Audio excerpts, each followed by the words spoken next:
Hi dears, രാവിലെ മുതലേ എന്തെങ്കിലും ഒരു പുഡിംഗ് കഴിച്ചാലോ എന്നൊരു ആലോചനയുണ്ട് കേട്ടോ.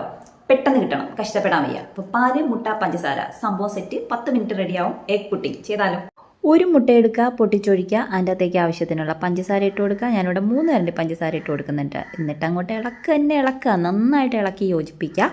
എന്നിട്ട് അതിൻ്റെ അകത്തേക്ക് 1 ഗ്ലാസ് പാലൊഴിച്ച് കൊടുക്കുക കേട്ടോ. ഞാൻ രഹസ്യം പറയട്ടെ, ഇത് രാവിലെ അന്നുവിന് കുടിക്കാൻ കൊടുത്ത പാലാട്ടോ. അവൾ കുടിക്കാതെ പോയി. അതുകൊണ്ട് എന്താ, ഇപ്പം നന്നായില്ലേ, എനിക്ക് പുഡിംഗ് ഉണ്ടാക്കാനുള്ള പാലായി. ഇനി ഇത് നന്നായിട്ടൊന്ന് അരിച്ചും കൂടെ എടുക്കുക. എന്നിട്ട് അടച്ചു വെച്ച് 10 മിനിറ്റ് സ്റ്റീം ചെയ്തെടുക്കുക. അതായത് ഇഡ്ഡലി പാത്രത്തിലോ മറ്റോ. കൃത്യം 10 മിനിറ്റ് സംഭവം നല്ല പെർഫെക്റ്റ് ആയിട്ട് സെറ്റായി കിട്ടിയിട്ടുണ്ട് കേട്ടോ. കണ്ടോ അതിൻ്റെ സ്ട്രെച്ചർ കണ്ടോ. ഇതെന്താ കഥ, ചൂട് പാത്രം അതേപോലെ എടുത്ത് അങ്ങനെ കഴിക്കുക കേട്ടോ. അപ്പം തന്നെ നിങ്ങൾക്ക് മനസ്സിലാക്കിക്കൂടെ എത്രത്തോളം ആക്രാന്തം എനിക്കുണ്ടെന്നുള്ള കാര്യം. തണുപ്പിക്കാനുള്ള ക്ഷമയൊന്നുമില്ലടോ, അതുപോലെ കോരി തിന്നോ കേട്ടോ. നല്ല ടേസ്റ്റ് ഉണ്ട്. അപ്പോൾ നിങ്ങൾക്ക് എല്ലാവർക്കും ഇത് ട്രൈ ചെയ്ത് പരിചയം ഉണ്ടാവും. ചെയ്യാത്തവരൊന്ന് ചെയ്തു ഓക്കെ.